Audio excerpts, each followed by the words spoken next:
Hello, everyone. Welcome to today's webinar, Ask the Experts series. My name is Talon Johnson. I'll be moderating the webinar. I am the marketing manager at Global Upside. We want to thank everyone for spending some time with us today in today's webinar. Just to go over a few items of business before we get started in today's webinar. So first, we just want to make you aware that we are recording today's session, and we will be providing you with a copy of the recorded session along with a copy of the slide deck after the webinar is completed. Additionally, feel free to use the Q&A panel at any time to enter any questions that you have throughout the webinar. We are going to be answering questions that were submitted throughout the registration process first.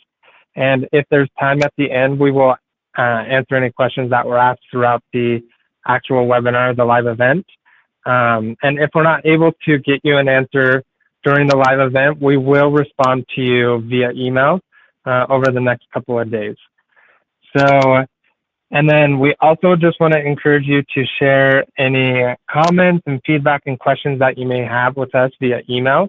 And our email is marketing@globalupside.com. Now it's my pleasure to introduce our panelists today. So our panelist is Andrew Wilson. He is the VP of Strategic Accounts here at Global Upside. So Andrew has helped some of the world's leading companies tackle complex global HR, payroll, accounting, and compliance challenges. He is an English chartered accountant and has worked in London, Lagos, Caracas, and San Francisco. So prior to his work at Global Outside, Andrew worked at PricewaterhouseCoopers, Oracle, and has consulted for companies like Nestle, P&G, Pepsi Cola, and Colgate. It's now my pleasure to pass the time over to Andrew. Good morning, everyone. Hope you're well today. So I thought as we're entering the holiday season that we would talk about something that if you're involved in a particular situation as it relates to mergers and acquisitions and you're still waiting for your definitive close date or you're in the middle of your definitive close date, then you will be swamped with all of the requirements as it relates to acquiring a company or acquiring the assets and the people involved in the company. So overall, just a high-level discussion as it relates to mergers and acquisition. Typically, mergers and acquisitions take two forms, either an asset purchase or a stock purchase. What do we mean by that? So asset purchase is very much where you're acquiring the assets, the underlying assets, and the people involved, and the ongoing business operations of a company.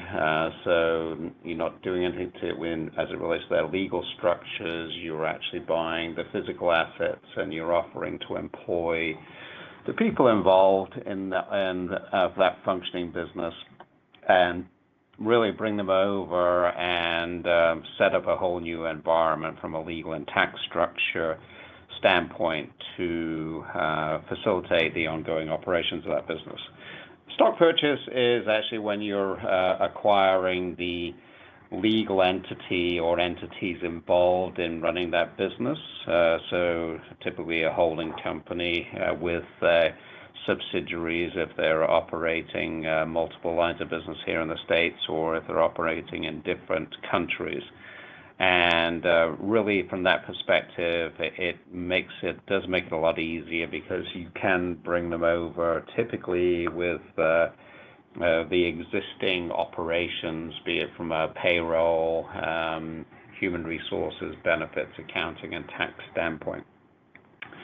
And often the considerations when you're doing the due diligence in terms of these different types of purchase and planning for the close date and what needs to happen afterwards, it does dictate a lot in terms of what you might have to do pre-acquisition in terms of the setup of the environment to be able to absorb the employees and also to make sure that you have the functioning as the business does not get interrupted anyway, as well as the follow-on considerations in terms of how to deal with things after post-acquisition.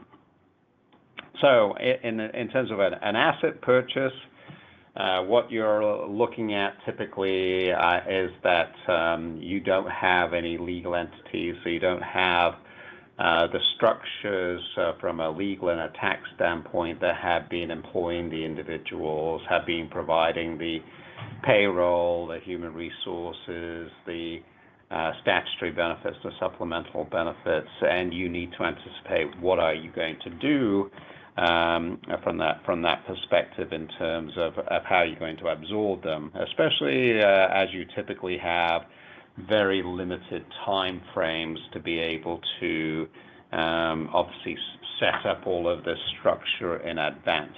Because if you're talking about be it here in the U.S. or be it in foreign countries, then you're really talking about the fact that you have to have an ability to transfer the employment and set up the payroll, statutory benefits, and supplemental benefits to employ the individuals from day one. So what does that mean from a practical standpoint in terms of an asset purchase? Obviously, if you are typically hiring people from another company as part of the acquisition, you're really discussing typically that you've got to bring over their employment under the same terms and conditions of employment that existed in the prior company. That addresses things like seniority, entitlements that they've acquired over their history with the company, and supplemental benefits such as private medical insurance, life insurance, disability insurance, meals vouchers, daycare vouchers. So it's anticipating this, and particularly in the European countries with the Acquired Rights Directive governing the EU countries, as it's interpreted in the different countries individually, because they have implemented it differently in each country. You will have heard of two-pay in the UK as how they have implemented, but France, Germany, all the European countries have it implemented in different ways, and you have to anticipate how am I going to transfer that employment and provide the equivalent terms and conditions of employment. Often, if it is an asset purchase, if you have done the due diligence, you have the employment agreements, you have the personal records, and you have a lot of the information as it relates to the employee, and you have the time to set up the legal entities and transfer the employment directly, then you can incorporate new legal entities, do the registrations for the payroll taxes, statutory benefits. You can work with the brokers to set up the supplemental benefits, and you can really be in a position where you can transfer the existing employment contracts and provide the comparable or equivalent benefits as well as the equivalent terms and conditions of employment. But that must typically be done from day one unless the seller is willing to carry over for a period of time under their TSA, continuing the employment of the individuals and continuing the payroll services and the benefit services. Otherwise, and in a lot of cases, they do require from day one that you have to accommodate these requirements and make sure that everything is taken care of. So typically what we find is, obviously the lead time to incorporate, register, and have the company, the legal entity in place to be able to transfer the employment does take time. Typically, we experience 45 to 60 days to do the incorporations, registrations, and set up the payroll service. And even with that, we can typically set up the payroll services, but to provide exactly the same supplemental benefits, it is onerous. And even when you work with brokers like Mercer, Aon, AJ Gallagher, it is difficult to be able to have everything exactly in place in time. So the earlier you can get started on that process and the earlier that you can get the legal entity in a position to contract for those benefits, the better from that perspective. So that is your best option if you want to transfer the employment and hire directly. Obviously, companies do consider PEO or employer of record services to have other companies hire the employees on their behalf. But again, the transfer of the employment agreements and providing the comparable or equivalent terms and conditions of employment and the benefits it is difficult for a lot of these PEO employer of record companies. So again, it's a question of working with them in advance to do that. The advantage that the PEO employer of record companies have is that they typically can onboard the employees and be in a position to have hired them within a 2 to 3 week time period, and they're working with an existing employment agreement, so they know what's going on there. If not, then obviously they are in a position where they're offering employment again from scratch. So a lot of preparation work, a lot of discussion about whether you hire directly, indirectly. A lot of companies, when they do have a small number of employees in countries, usually 10 or less, do consider going to more of a PEO, employer of record model, a third party, because they don't want to set up a legal entity and incur that ongoing cost of supporting that. So really a lot of questions and concerns around that. And not only do you have the requirements, obviously, of the Acquired Rights Directive, but in a lot of countries you have collective bargaining agreements. In the European countries, works councils. You have unions involved in different countries. And so all of these, require consultations, require sign-offs by the union or the works council, or you need to be in compliance with what the collective bargaining agreement says. So really a lot of considerations when it comes to an asset purchase, and the earlier in the planning process you can be, the better from your perspective. Works differently obviously in a stock purchase, because typically in a stock purchase you're acquiring the legal entity. The legal entity is having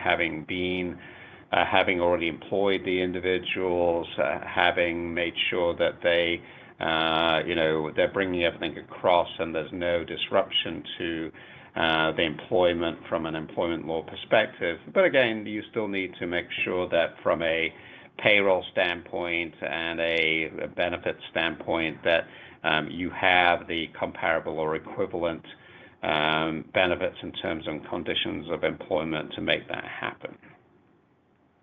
So whether we talk about holding companies, separate companies, really everything's about the legal structures and about the employment law that's applicable and how you're going to handle it from that perspective. In terms of the service delivery structures, whether often when you're doing asset purchases, and depending on your existing environment and your ability to have the payroll, human resources, benefits administration, and finance organizations to support bringing these individuals over and support the ongoing operations, or you need to move quickly to have someone else provide those types of services, then really we're talking about, again, it's all about the setup. It's all about making sure that you have the payroll systems, the enterprise resource planning systems, the expense reporting systems, the time and attendance systems in place to be able to absorb the individuals and make that happen.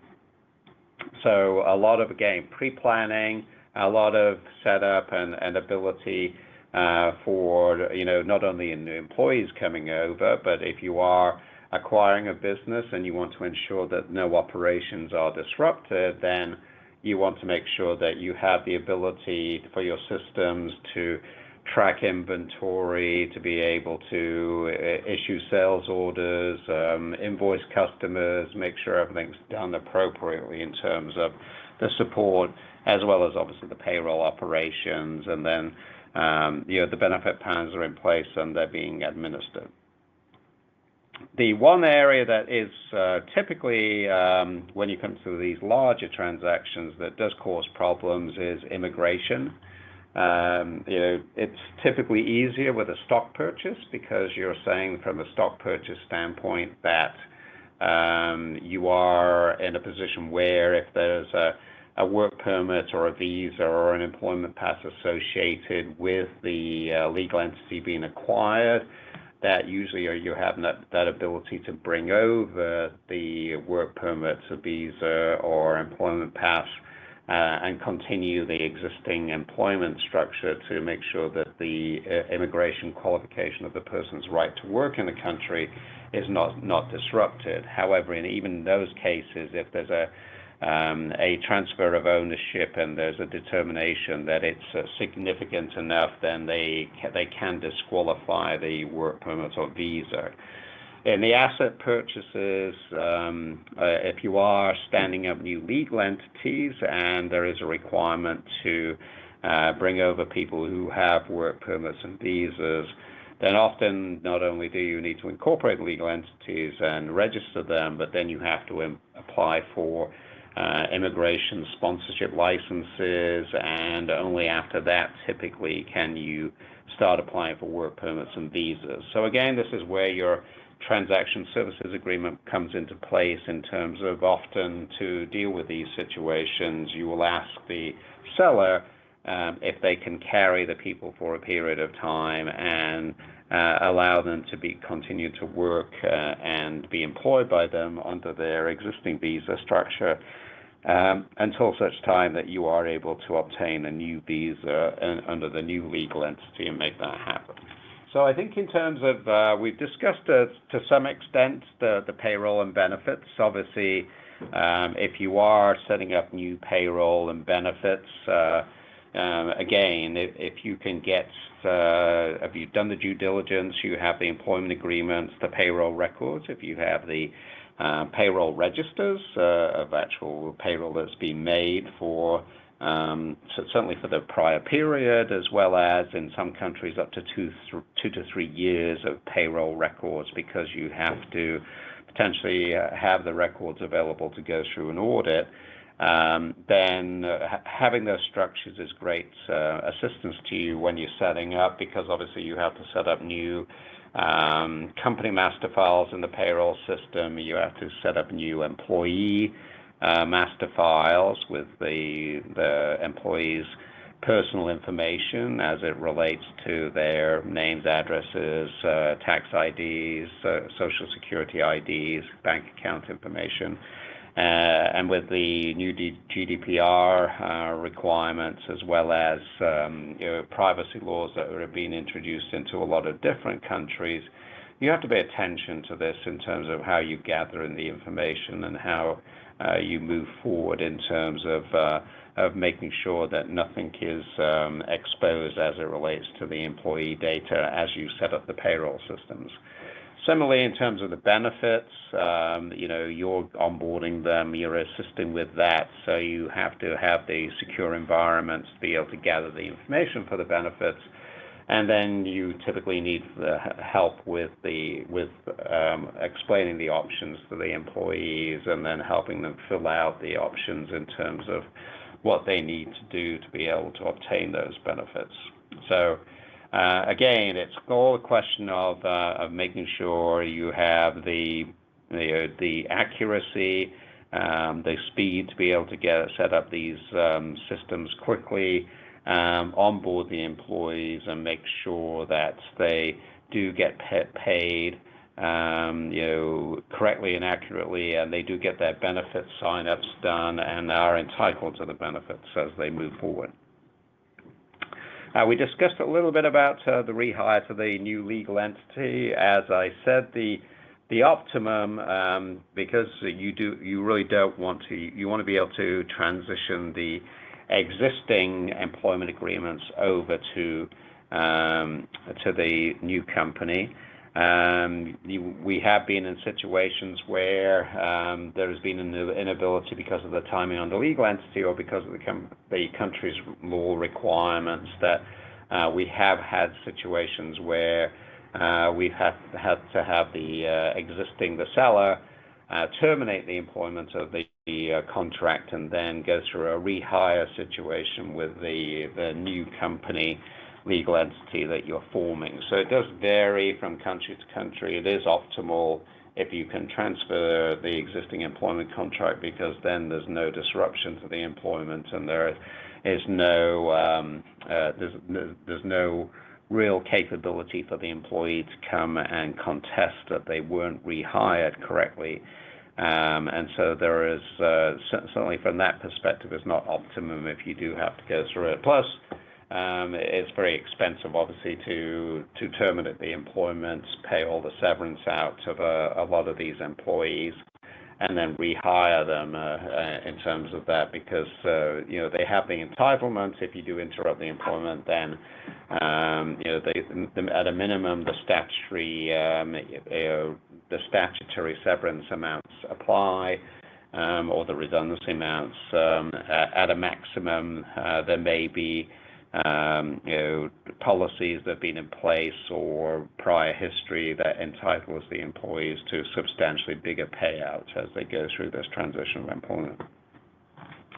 Another aspect in terms of mergers and acquisitions is obviously you do get situations where the company is being acquired and they really can't, there's a consideration by the buyer that they can't support the number of employees that are being brought over, and that leads often to going through an exercise in terms of identifying the employees that cannot be retained to support the business, and then making a determination country by country in terms of the workforce reduction, and then making sure that from an employment law perspective, you put in the necessary process in each country that is often dictated by the labor laws in terms of what their entitlements are, even if it is a workforce reduction.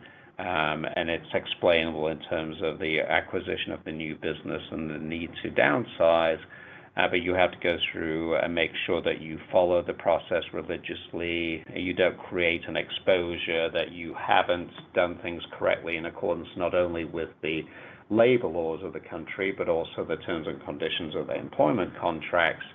And if there is requirements to consult with state agencies, with labor tribunals, with works councils, with unions, or be subject to collective bargaining agreements, that you go through that process.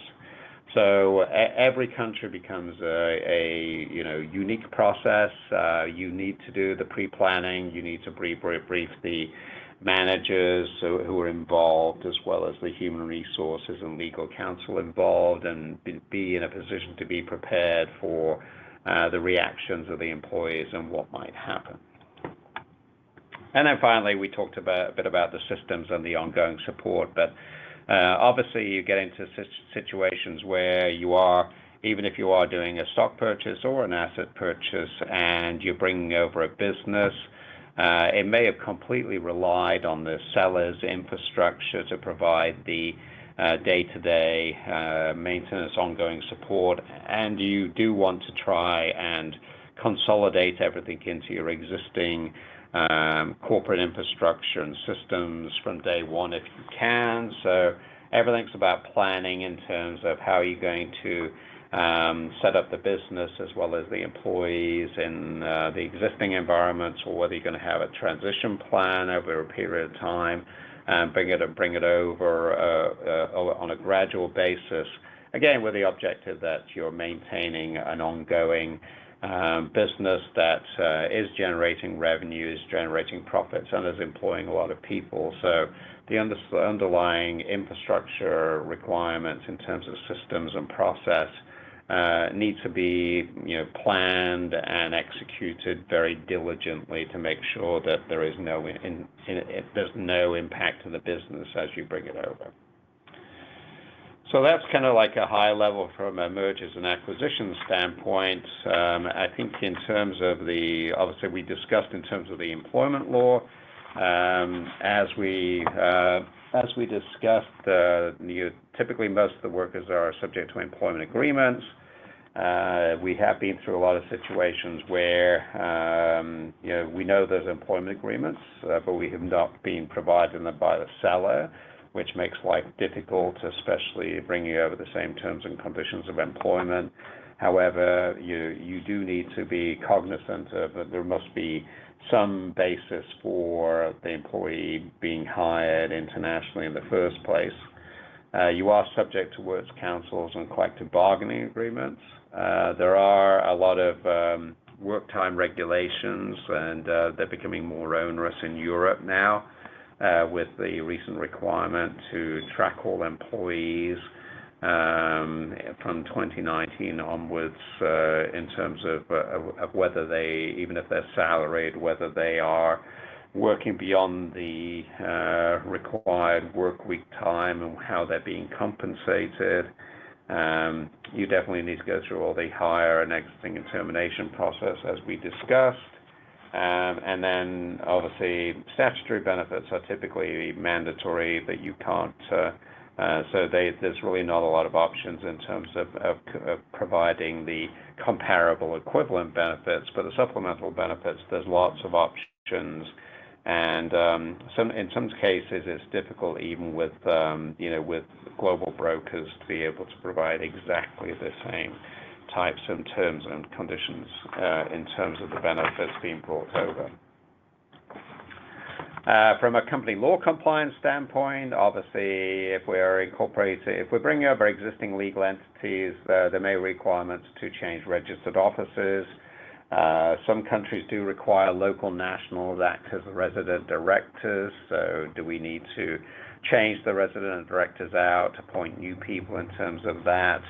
If it is an asset purchase, then we do need to go through all the tax considerations from an income tax standpoint or an indirect tax standpoint from a VAT, GST, HST standpoint in terms of making that happen. From a data protection, we talked about the GDPR and making sure as we transition them over, but there's the ongoing requirements to put the infrastructure in place to make sure that all of the data protection is done, and then certain countries do require that you register, such as Spain, in terms of that you are going to be compliant from a data protection standpoint, the income taxes, and then obviously as you come through each of the legal entities, if it is an asset purchase, then they will have compliance calendars. There will be requirements as it relates to company law compliance, tax compliance, and there may be audit requirements in terms of the local countries as well as preparing and filing statutory accounts. And I think that's we've covered more or less everything from an accounting and a payroll standpoint. So I think that wraps up this part of the session, and we're ready to move into questions. All right. Thanks, Andrew, for the great overview. So like you said, let's jump into the first question, which is, can you provide more information about PTO in France? So PTO in France, they actually consider that the paid leave year to calculate PTO runs from the 1st of June of the year through the 31st of May the following year. From a statutory perspective, it accumulates the rate of 2.08 working days per month, or 25 days, 5 weeks per year for all employees. Obviously, you can offer more generous benefits than that, but that's kind of a minimum standpoint. And the same thing from a paid holiday entitlements, that it runs in this case, from the 1st of May each year to 31st of May the following year. So as you earn the 25 days as you go through the year, they should be taken between the May 1st and May 31st of the following year. So very much a strict regimen in terms of how you accumulate the PTO and how it is paid. Okay, great. And next question is reduction of working time. How is this calculated and paid out? So France is a little bit unique, but I would anticipate now with the changing requirements in some of the countries to track time and make sure that the employees are compensated for anything that they work above and beyond the statutory work week, that this may become more commonplace in European countries in terms of making sure that the employees do work only the required number of hours per week. And often the required number of hours is calculated not on a weekly basis, but it can be calculated, averaged out over weeks or even some centers months. But RTT was brought in specifically in France when they reduced the statutory work week from 39 hours to 35 hours back in 2000, especially for companies with more than 20 employees. And then it was expanded in 2002 to more than 20 employees. So really you go through a calculation on RTT. And RTT is somewhat unique in Europe because it is a bit like PTO or vacation accruals, that it's an entitlement, and it's an entitlement that accrues on a monthly basis. So to determine RTT, you actually go through a 3-step process. The first step is just to calculate without working Saturdays and Sundays or your paid leave, to reduce the number of days in the year from 365, taking out 105 days for Saturdays and Sundays and 25 days for your PTO entitlement, so that you come up with 235 work days in the year. Then public holidays don't count in this process either, so you deduct that from the overall amounts that the accumulation for RTT has been done over. So that is 9 public holidays are then taken out, and then you go through a calculation based on the 35-hour weeks in terms of what does that translate to in terms of the number of days that you should be working a year. So in this example, which was calculated back in 2017, there was 226 working days. If you translated that into the 35-hour work week entitlement, you are entitled to 8 days of RTT. So the RTT is then that's your entitlement for the year. It's accumulated, as I said, over the period, and it's very much like PTO, that you actually can take days off, which are designated to RTT as opposed to PTO, and when it comes to your payroll calculations and make those applications. All right, thanks, Andrew. So the next question is, what details can you provide about resident directors? Are they required in all countries/regions? Resident directors, it has changed over the years. There are countries such as the Netherlands that really requires a Dutch national to act as a resident director. There are other countries such as Singapore, Australia, that require local nationals to act as resident directors. So it has been a requirement in specific countries, and often the company law liability of those resident directors is very specific, and it is really from a company law standpoint to ensure that somebody in authority who sits on the board of directors is actually subject to company law because they live and work in the country that they're actually on the board of directors in.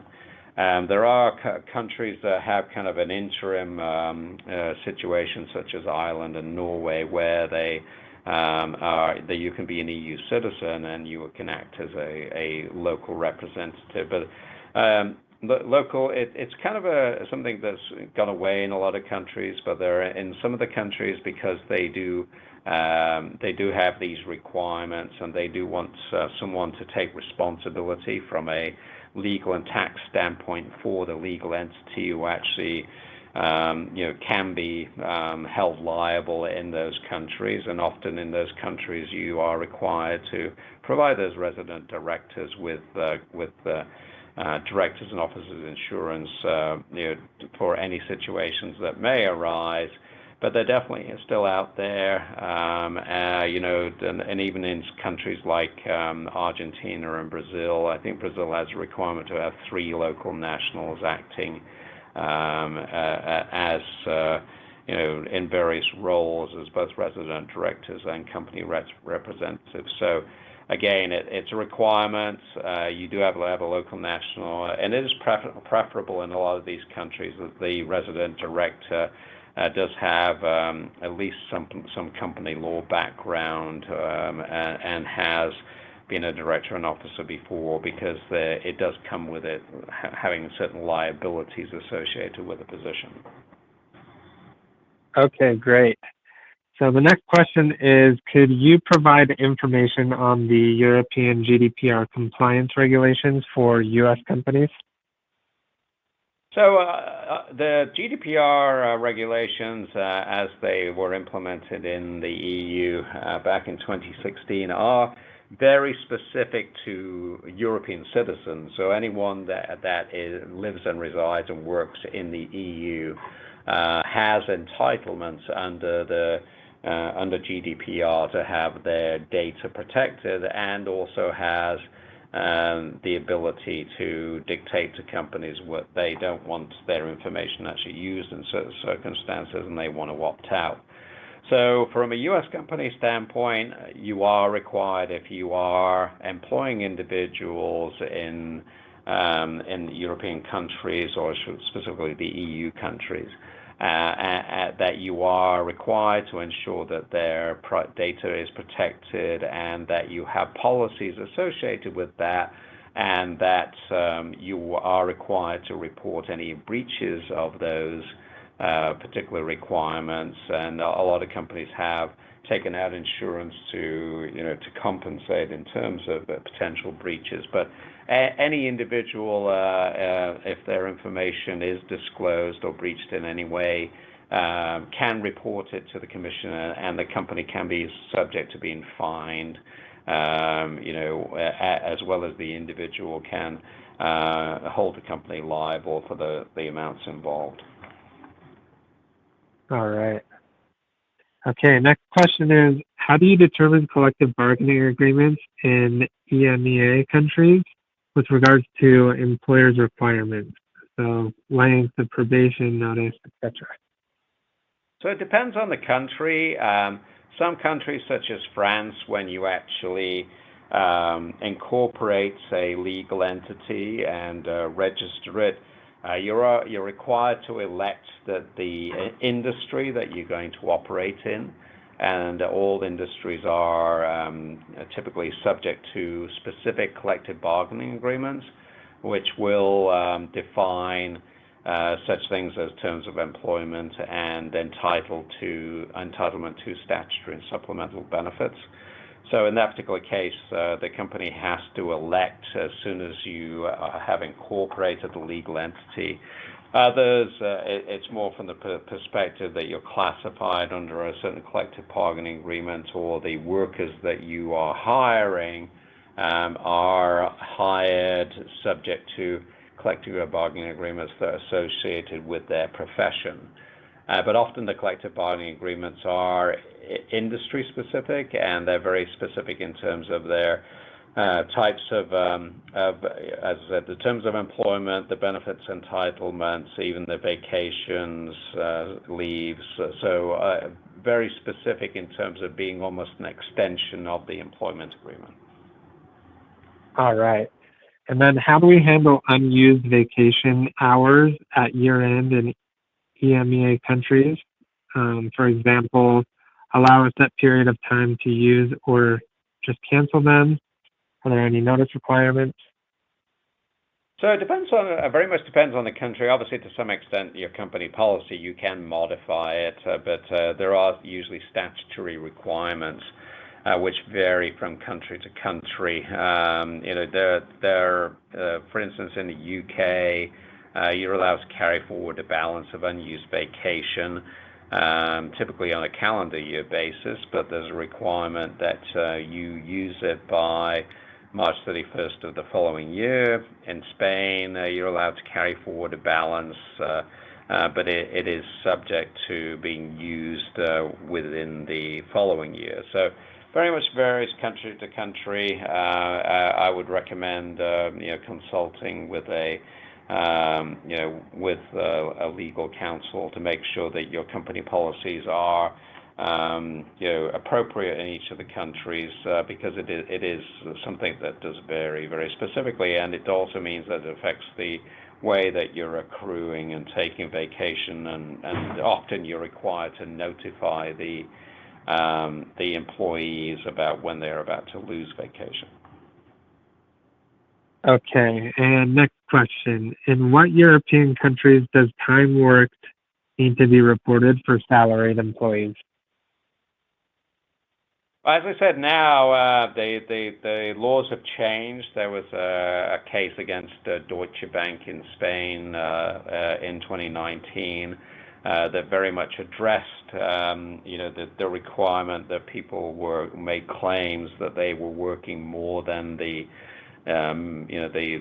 maximum work week in the country, and now they have put in a lot of the requirements to say that companies need to track time, and they need to make sure that when employees work more than the maximum work hours in a particular week, that they are compensated with alternative time off. Obviously, we discussed the specific situation in France, but this has now been extended to all EU countries.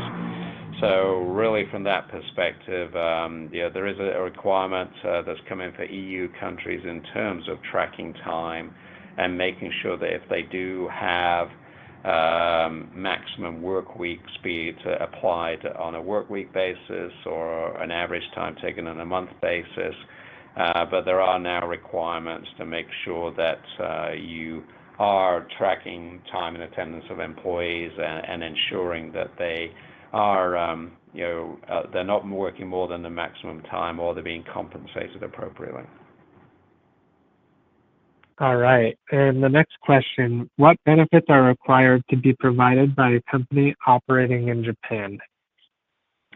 This is, some of it depends on the size of the company, obviously, but typically what you're looking at is workers' accident compensation insurance, employment insurance, health insurance, nursing care insurance, and employees' pension insurance. A lot of these are statutory, so they typically, when you're employing people, that they are government schemes that are basically required from the outset, and when you set up and start paying payroll, you're paying automatically, or you're deducting and paying automatically into these. But there are all requirements for every employee that when you're doing business in Japan. All right. And what are the obligations with respect to employee terminations versus resignations in Germany? Again, to some extent, depends on the size of the company. But typically what you're looking at. Obviously, you can have situations like a workforce reduction where there is a specific economic situation that has led to the situation, and is addressed in terms of what the employee is allowed to do in terms of the employment contract. But you are very restricted based on by the Act on Protection Against Unfair Dismissal about situations where you can terminate employees and what the specific types of termination exits you can have, personal, conduct related, or business related. Business related is by far the easiest to approve. The conduct related, personal related is much harder. And typically, if you don't have a business related grounds for doing it, then you're looking at resignation, and you're often talking about them having a probationary period or a garden leave period where they continue to work for the company until they do resign, or you're talking about an extended period of time. Often depends on the employment agreement and the length of service they've had with the company.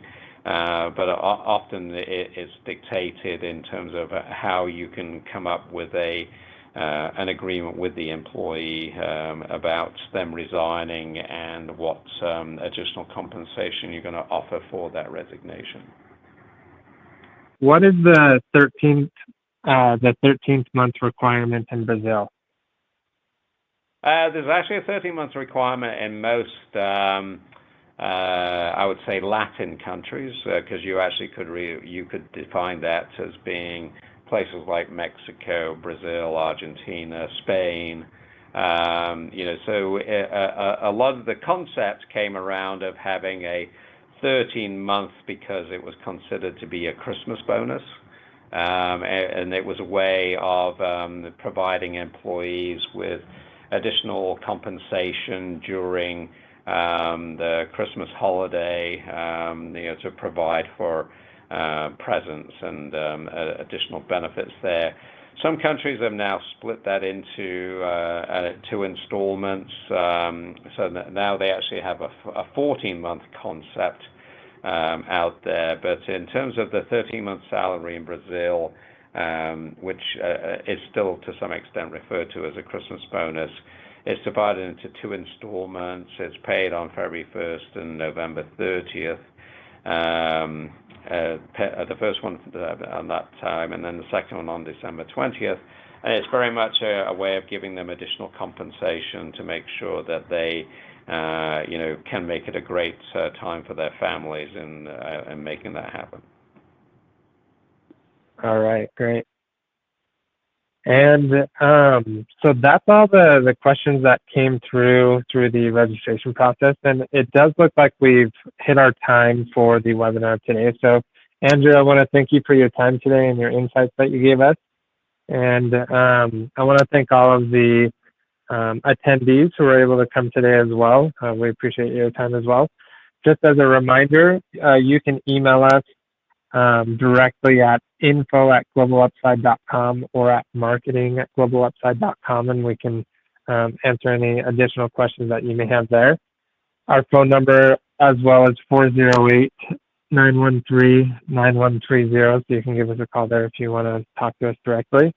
As a final reminder, we did record the webinar session, and so we will be sharing a copy of the webinar with you and the slide deck. And any questions that did come in through the Q&A that we weren't able to get to, we will address those by email individually. We also want to encourage you to come to our next webinar. So we are going to be holding these Ask the Expert webinar series monthly. So feel free to plan on joining us this next month in January. We'll be sure to send you out an invite as well. Again, thanks for attending today, and that's the end of the webinar.